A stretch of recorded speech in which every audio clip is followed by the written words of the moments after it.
Muted. por liberação de catraca, você consegue fazer esse tipo de integração também. Unmuted. Então, é assim, é um sistema bem... Ele pode ser acoplado a outros sistemas do mesmo empreendimento, né, em si. É bem interessante saber desse ponto específico.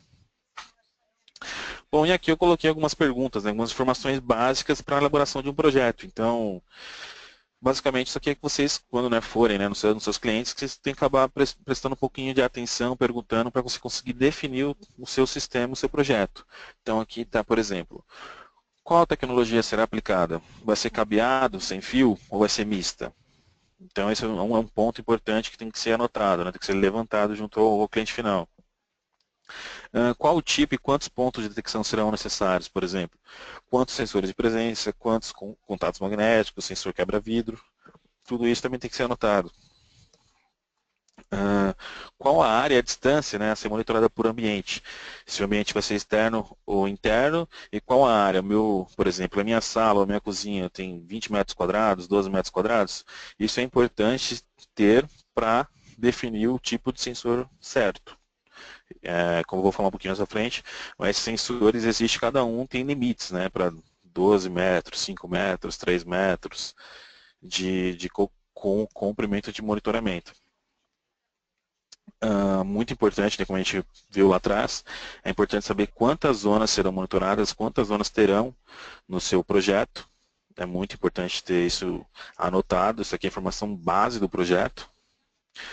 Quantas sirenes serão necessárias né, para fazer a notificação física sonora para o usuário também, e se será necessário integrações com outros sistemas, que aí tem que desenvolver, fazer essa parte de integração. Né? Então aqui é só umas informações básicas para conseguir começar a desenhar um projeto de sistema de alarme de intrusão. Esse é o objetivo principal dessas perguntas aqui. Vou falar um pouquinho da linha dos produtos agora, né? Também só alguns itens. O fabricante que a Axon trabalha aqui é um fabricante muito conhecido já, na Europa é bem difundido também, que é a Texcom. É uma empresa europeia, né, com sede no Reino Unido. Está presente em vários países, mais de 50 países da Europa já. O preço também deles é muito competitivo, o que faz com que eles ganhem bastante mercado realmente. Falar um pouquinho dos sensores aqui. Eu coloquei só os principais sensores que são mais vendidos aqui, mas o portfólio de sensores da Texco compõe mais de 100 itens, entre centrais, teclados, sensores. Então, vou falar só rapidamente, só um pouquinho sobre os sensores para não tomar muito tempo. Então, como nós vimos lá atrás, existe sensor de impacto, né, o part number da Texco em si. A função principal, como a gente viu, ele ativa por vibração, possui ajuste de sensibilidade também. Nesse caso aqui, esse sensor quebra vidro, ou seja, ele é ativado por som, com ajuste de sensibilidade também. Essa é a parte dinâmica mais vendida. Todo isso aqui, o custo-benefício é muito bom, consegue ter uma abertura fácil no mercado, né? Referente à vantagem competitiva comercial. Então, o sensor de presença passivo comum. Nesse caso aqui, como eu tinha comentado, a capacidade aqui, o feixe de luz aqui, linear é de 12 metros em si. Existem modelos com mais e menos distância de comprimento, por isso é importante levantar a distância de cada ambiente que quer ser monitorado e a área né, em si. Bom, sensor de presença passivo duplo, né? Vocês perceberam que no slide anterior era comum, isso aqui é duplo. O que que isso quer dizer? É que esse tipo de sensor existe uma funcionalidade específica. Ou seja, junto com a simples sensor de presença, existe também um sensor de temperatura, onde ele faz a análise entre os dois. Ou seja, ele simplesmente não vai detectar, dar um alarme sim se só foi detectada a presença ou se só foi detectada a elevação de temperatura do ambiente. Ele só vai dar o alarme se ambos forem detectados. Por quê? Isso diminui a incidência de alarme falso e aumenta a segurança do seu sistema. Então, esse tipo de sensor também é muito vendido, é muito aplicado. Né? O limite dele aqui é linear de distância 15 metros. É bom saber né, que existem dois tipos de sensores de presença também, entre outros. Né? Esse aqui é um outro tipo de sensor de presença, né, passivo comum, é um detector de presença passivo normal, né, não tem a questão da temperatura, porém ele tem uma capacidade muito legal aqui, ó, que é imune a pets, ou seja, animais, né, cachorros, gatos, etc. Até 35 quilos, ou seja, ele é muito bom para ser aplicado em ambientes residenciais, ou seja, você, né, o cliente final está na casa dele, ativa o sistema à noite, vai dormir, e não quer ser, imagina que o sistema ele é alarmado com o cachorro dele andando pela sala. Então, esse tipo de sensor evita isso, esse tipo de alarme falso. Pela até 35 quilos. Então, ele é muito bom e eu recomendo, né? Ele é bem aplicado em ambientes residenciais. Bom, sensor de presença passiva externo, nesse caso aqui, pode ser em duas cores, preto e branco. E nesse caso aqui, aquele modelo que eu apresentei, que pode ser colocado em cima de um muro. E a capacidade linear de distância dele, no caso, é de 12 metros. Então você consegue, com essa distância, fazer um bom perímetro da residência, comercial, né? Bom, praticamente o conceito, né, que nós queríamos passar para vocês era esse, basicamente. Era muito mais conceitual, né, do que técnico em si ou comercial sobre esse sistema, passar esse tipo de conhecimento para vocês. Aqui tem a nossa parte, né, do nosso escritório aqui, quiser ter projetos, pode mandar para a gente, ligar para a gente, ou entrar no nosso cotação rápida aqui via o nosso site, botão de cotação rápida. Também nós vamos atender vocês, temos prazer. Bom, é isso. Deixa eu ver se o pessoal tiverem perguntas, podem mandar para mim. Weber, Agora que a gente já está. Pode falar, no Eric. chat já tem algumas perguntas aí que eu já estou vendo. Eu acabei saindo da sala, acabei dando um problema no meu GoToMeeting, então eu estou vendo poucas perguntas aqui, mas eu vi que tinha bastante. Dá uma olhadinha aí. Enquanto isso, gente, eu vou pedir o seguinte: para quem entrou depois, eu vi que bastante gente entrou depois, eu vou pedir para que todos vocês, para que eu possa encaminhar tanto a apresentação quanto o vídeo, eu vou pedir para que vocês cliquem lá em cima no botão esquerdo superior GoToMeeting e cliquem em Edit Your Name and Email. Então coloquem lá o nome de vocês corretamente no e-mail para que depois eu possa exportar um relatório dessa ferramenta e encaminhar o material que foi utilizado, tanto o vídeo quanto a apresentação, tá ok? Pode seguir em frente aí, Weber. Certo, obrigado, Eric. Bom, responder algumas perguntas que já tem aqui agora. A pergunta do M. Martins aqui. Eu consigo personalizar os sensores dentro de uma zona? Sim, é possível. Você consegue definir, né, tanto a questão da sensibilidade, por mais que eles estão na mesma zona, pode ter sensibilidades diferentes de ativação, mas no contexto geral, eles vão ter o mesmo texto, né, de apresentação para o usuário final. Então, basicamente é isso que você consegue fazer dentro de um sistema de alarme de intrusão.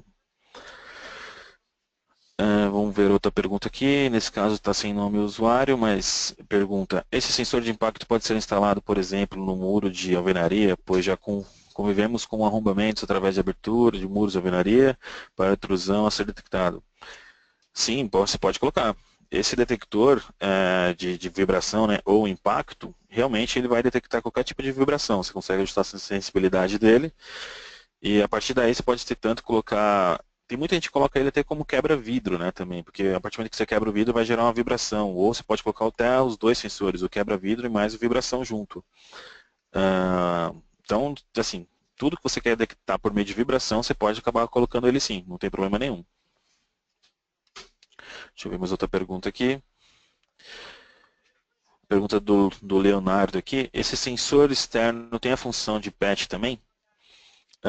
Específico de PET não, mas você consegue ajustar também o nível de sensibilidade dele, ou até mesmo nesse caso eu vi também já muitas instalações que eles fazem, se tiver sistema de CFTV junto acoplado, eles colocam presets definidos, ou seja, a partir do momento que teve a detecção nesse detector externo linear, uma câmera em si que tenha próximo que seja PTZ ou não, pode muito bem focar nessa imagem e enviar para o usuário, ou seja, ele tem a notificação que teve um alarme de intrusão e junto com o alarme de intrusão ainda vai uma foto, né, da imagem de onde foi detectado. Então nessa é muito mais efetivo até, porque a pessoa consegue ver a imagem e ver se aquilo foi uma pessoa, um animal, o que que foi, né, uma planta, né, um galho de uma árvore, por exemplo. Deixa eu ver aqui outro aqui. A outra pergunta aqui do Armando. Os preços dos sensores das centrais de Texas são competitivos com os produtos nacionais? Sim, sim, Armando, são bem competitivos. A gente tem grande intrusão no mercado nacional. A gente compete com os fabricantes aqui nacionais de igual para igual, não tem problema nenhum. E o bom que é uma marca Texaco, não é uma marca já difundida na Europa, é um produto que já tem muitos anos de desenvolvimento. Então, não tem problema nenhum. Você consegue sim competir com os nacionais tranquilo. Vamos ver uma pergunta do Rodrigo Coutinho. Esses sensores de perímetros não dão muito alarme falso? Não, realmente não dão, mas tudo, esse conceito, né, essa questão de alarme falso depende muito do seu projeto. Então, assim, da seleção do seu sensor, se ele é adequado para aquele ambiente ou não, tem que ser muito enfatizada essa parte referente ao seu projeto. Se o projeto realmente foi dimensionado corretamente, né, em si, a questão de alarme falso, a incidência é mínima em si. Então, é muito mais para a definição do seu projeto, a seleção do sensor ideal do que realmente um produto específico. Porque o que eu vejo no mercado muitas vezes, que quando o pessoal fala de alarme falso, é a questão da seleção, às vezes, não adequada para aquele tipo de ambiente. Deixa eu ver se tem mais alguma pergunta aqui. A integração desse sistema é com... Deixa eu ver. Pergunta do Carlos Estácio. A integração desse sistema é com qualquer fabricante de câmeras, etc.? Sim, Carlos, é porque essa integração é feita através de contato discreto, né? Então você não vai integrar no nível de protocolo, por exemplo, é mais com a integração de contato discreto. Então pode ser acoplado em qualquer sistema de CFTV, por exemplo, desde que esteja que o sistema de CFTV tenha I/Os, né? Entradas e saídas. Então você pode integrar facilmente, sim. Pergunta do Magno aqui. Ao detectar uma presença, quanto tempo de tolerância até acionar o alarme? Você consegue definir esse tempo também, Magno. É até bem lembrado, né? Não mencionei, mas você consegue ajustar tanto a sensibilidade quanto o tempo de ativação. Então você consegue fazer, por exemplo, se detectou a presença, né, de algum indivíduo, aí você consegue fazer a seguinte parametrização. Se permanecer durante 3 segundos, 5 segundos, ativa o alarme. Caso contrário, não ative. Então esse tempo também ele é customizável, ele é ajustável sim. Pergunta do Leandro aqui. Bom dia, é possível ligar esses sensores diretamente em controladores automáticos de loja? Sim. Não, você consegue ligar sim. Não tem problema nenhum não. Só, né, que aí no caso tem que ver qual é o padrão de leitura do seu controlador, mas você consegue colocar sim. Contato discreto, né? Vamos ver aqui outras perguntas. Deixa eu ver aqui. Alguma regra para começar a numerar as zonas no ambiente? Basicamente não existe uma regra específica, né? Como o seu projeto é você que vai definir a zona, texto, quais equipamentos vão estar dentro de cada zona, então não existe uma regra, vai muito do que você quer fazer com o seu projeto, com o seu sistema. Você consegue customizar ele facilmente. A pergunta aqui do Vitor, vamos ver. Sobre os sensores micro-ondas, eles são realmente mais seguros? Vale a pena pagar muito mais caro por eles? Sim, aí vamos falar assim, a incidência de alarme falso, né, você acaba diminuindo com sensores micro-ondas, porque ele faz muito mais análise do que um simples detector de presença, com infravermelho. Então, nesse aspecto, ele é mais seguro. Porém, depende do seu ambiente, do seu projeto, da sua necessidade no em si, né? Se for um ambiente residencial, eu não recomendo você colocar um sensor micro-ondas que vai ter um preço muito elevado. Compensa muito mais um sensor de presença duplo, por exemplo, né? Com um sensor de presença mais temperatura. Então depende muito do seu projeto, do que você está focando naquele ambiente. Mas realmente, referente a índice de alarmes falsos, o micro-ondas ele é mais efetivo, né? Ele não tem tanto. Uma pergunta aqui de JCR, na vibração funcionaria mesmo não sendo piso construído? Isso é terra mesmo? Sim, o princípio é detectar vibração, né? Então, se tiver vibração, qualquer tipo de vibração que chegar ao sensor, ele detecta. Não tem problema nenhum. O Gilmar pergunta aqui qual o meio de comunicações dessas centrais. Bom, existe, né, modelos também de centrais que você consegue acessar até via, você tem software, né, para você programar tudo isso também. Então você faz a comunicação desde, pode ser até, dependendo do modelo, via USB ou serial 2232, você consegue comunicar com elas. Basicamente é isso, né, o meio de comunicação com as centrais, né. Ou você pode programar via teclado, como havia mencionado, também é possível fazer esse tipo de programação. Pergunta do Alfredo, esses sensores sem fio no mercado hoje é bem caro, estão na mesma linha ou é o custo-benefício é melhor? Bom, realmente o sistema de sensores sem fio, ele possui o preço elevado comparado com o sensor de cabo, né? Justamente porque ele tem mais tecnologia embarcada, mas o que eu percebo é que ele está se tornando mais barato a cada dia, então ele está tendo mais facilidade, você consegue justificar mais o preço dele, para vender para o cliente final e a instalação também. Então, né, por exemplo, você não quer gastar com infraestrutura, quebrar parede, embutir toda essa parte, você consegue justificar o custo dele por ser sem fio, economizando com essa outra parte de infraestrutura. Então você está tendo uma maior intrusão no mercado, né? Deixa eu ver se tem mais alguma pergunta aqui. Ahn, Qual a distância máxima, a pergunta do Marcos Reis aqui, qual a distância máxima de alcance para os sensores Wi-Fi? Qual a frequência que eles trabalham? Bom, a frequência depende muito do modelo, né, que a gente está trabalhando aqui. Eu posso até pegar esse número exato para vocês e passar depois. Mas a distância máxima depende muito desse ambiente, por exemplo. Se for o ambiente interno aí, pode chegar até 30 metros, né, de distância da sua antena, da sua central ou do seu expansor Wi-Fi para o sensor.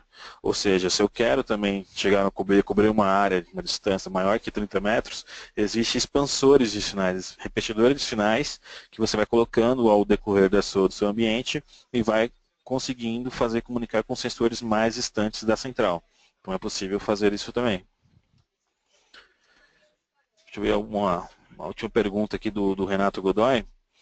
Os sensores sem fio têm proteção contra interferências causadas por outras ondas de RF, por exemplo, controle de portão?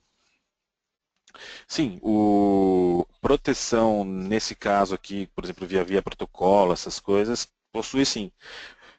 O que acontece nesse caso, via o RF aqui, né, é tranquilo, você consegue ter esse tipo de proteção. Com sensores infravermelho, né, nesse caso, né, eu queria falar, ele é passível de perturbação, né, ou seja, uma temperatura elevada de um ambiente.